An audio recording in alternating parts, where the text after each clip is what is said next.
मेरे प्यारे श्रोताओं, भक्तजनों, सभी को मेरे हृदय से बारंबार प्रणाम है। और मैं प्रभु श्री राम जी के गुणानुवादों को आपको सुनाना चाहता हूँ। ये बड़े सौभाग्य की बात है कि मैं आपको ये कथा सुना पा रहा हूँ। और जो लोग मेरी वीडियो पर नए हैं तो चैनल को सब्सक्राइब करें, लाइक करें, शेयर करें और कमेंट में जय श्री राम जरूर लिखें।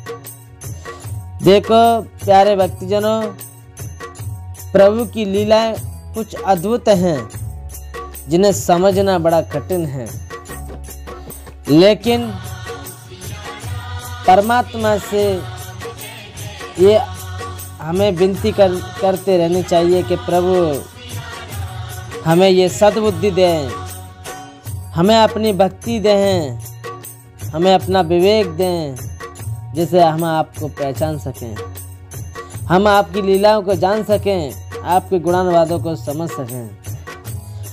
तो मैं श्री रामचरितमानस के बालकांड से बोल रहा हूँ।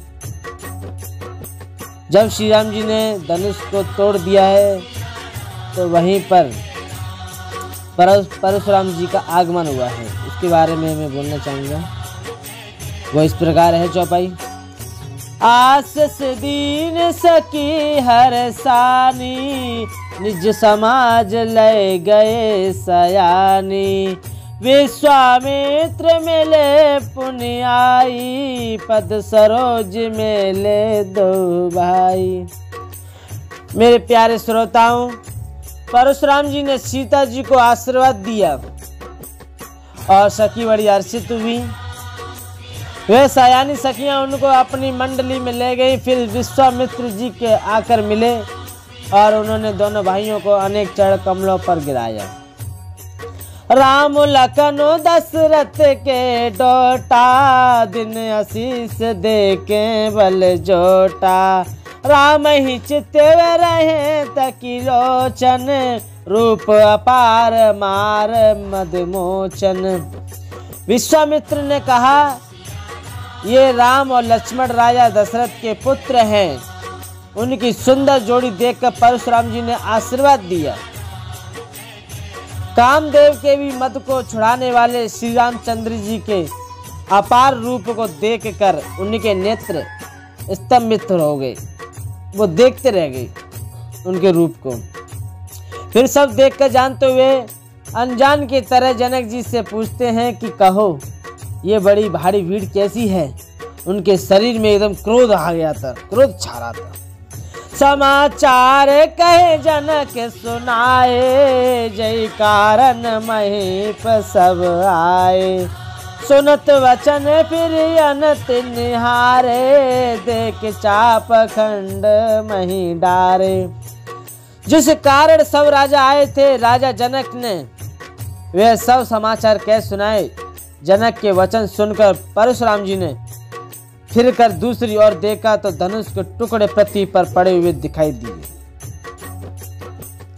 वह अत्यंत क्रोध में भरकर वे कठोर वचन बोले कि रे मूर्ख जनक, बता ये धनुष किसने तोड़ा है, उसे शीघ्र दिखा, नहीं तो मैं, अरे मूर्ख, आज जहां तेरा राज्य है वहां तक पृथ्वी को मैं उलट पलट कर दूंगा। उन्हें बड़ी भारी क्रोध आ गया।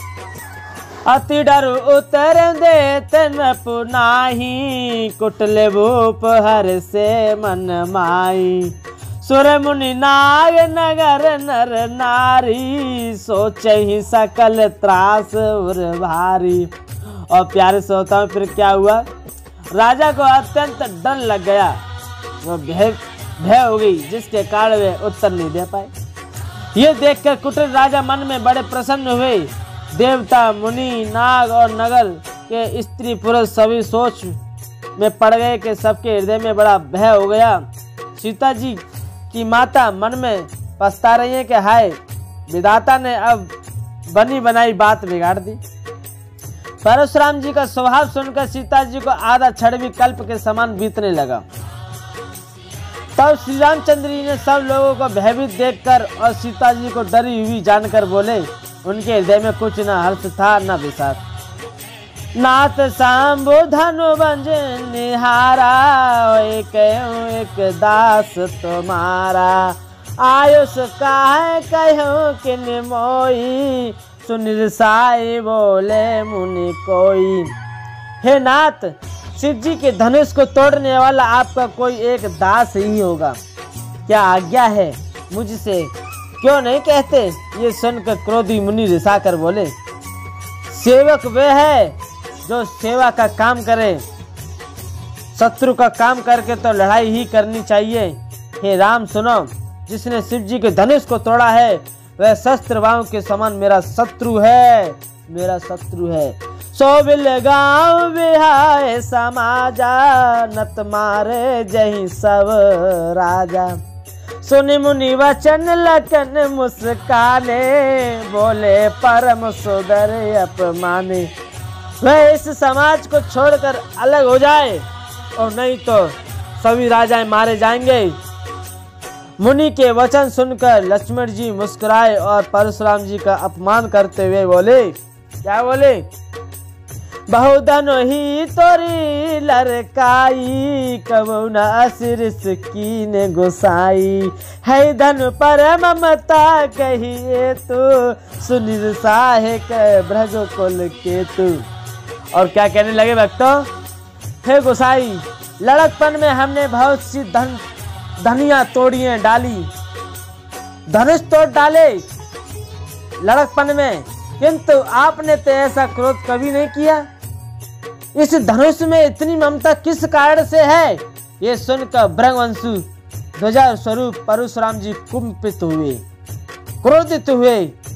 अरे राजपुत्र, काल के वश होने से तुझे बोलने में कुछ भी होश नहीं है। सारे संसार में विख्यात शिव जी का यह धनुष क्या धनुहीन के समान है। लखन कहाँ हंसी हमरे जाना, सुनो देव सब धनुष समाना। काछति लाव जीवन धन तोरे, देखे राम नयन के भोरे। आनंद आ गया। तो प्यारे श्रोताओं, क्या हुआ, लक्ष्मण जी ने हंसकर कहा, हे देव सुनिए, हमारे जाने में तो सभी धनुष एक से होते हैं, पुराने धनुष के तोड़ने में क्या हानि लाभ। श्री रामचंद्र जी ने तो इसे नवीन के धोखे से देखा था, फिर ये तो छूटते ही टूट गया। इसमें रघुनाथ जी का कोई दोष भी नहीं है। मुनि आप बिना ही कारण के किसी लिए क्रोध करते हैं। परशुराम जी अपने परसे की ओर देखकर बोले, अरे दोस्त, तूने मेरे स्वभाव को नहीं जाना, मैं तुझे बाल जानकर मारता नहीं हूँ। अरे मूर्ख, क्या तू मुझे निरा मुनि ही जानता है। मैं बाल ब्रह्मचारी और अत्यंत क्रोधी हूँ, क्षत्रिय कुल का शत्रु को विश्व भर में विख्यात हूँ। और आगे क्या है, भुज बल भूमि भूपविन कीनी, विपुल बार महि देवन दीनी। सहस मुझ छेद निहारा, परसु विलोक महेप कुमारा। अपनी भुजाओं के बल से मैंने पृथ्वी को राजाओं से रहित कर दिया और बहुत से बार उसे ब्राह्मणों से दे डाला। हे राजकुमार, सहस्त्रबाहुओं की भुजाओं को काटने वाले मेरे इस परसे को देख। अरे राजा के बालक, तू अपने माता पिता को सोच के वश न कर, मेरा परसा बड़ा भयानक है, ये गर्वों के बच्चों का भी नाश करने वाला है। लक्ष्मण जी हंसकर कोमलवाड़ी से बोले, हो मुनीश्वर, तो आप अपने को बड़ा भारी योद्धा समझते हैं, बार बार मुझे कुल्हाड़ी दिखाते हैं और फूंक से पहाड़ उड़ाना चाहते हैं। ये कोई कुमड़े की बतिया छोटा सा कच्चा फल नहीं है जो तर्जनी सबके आग के उंगली को देखते ही मर जाती है। कुठार और धनुष बाण देखकर ही मैंने कुछ अभिमान सहित कहा था, भृगुसुत समझ जने हूँ बिलोकी, जो कछु कहूँ सहूँ ऋष रोकी। सुरमय स्वर हरिजन अरुगाई, हमरे कुल इन पर न सुराई। भृगुवंशी समझकर और योग्य पति देखकर तो जो कुछ आप कहते हैं उसे मैं क्रोध को रोककर सह लेता हूँ। देवता ब्राह्मण भगवान के भक्त गो, इन पर हमारे कुल में वीरता नहीं दिखाई जाती, क्योंकि इन्हें मारने से पाप लगता है, इनसे हार जाने पर अपकीर्ति होती है। इसीलिए आप मारे तो भी आपके पैर ही पड़ना चाहिए। आपका एक एक वचन ही करोड़ों वज्रों के समान है। धनुष और बाण कठोर तो आप व्यर्थ ही धारण करते हैं।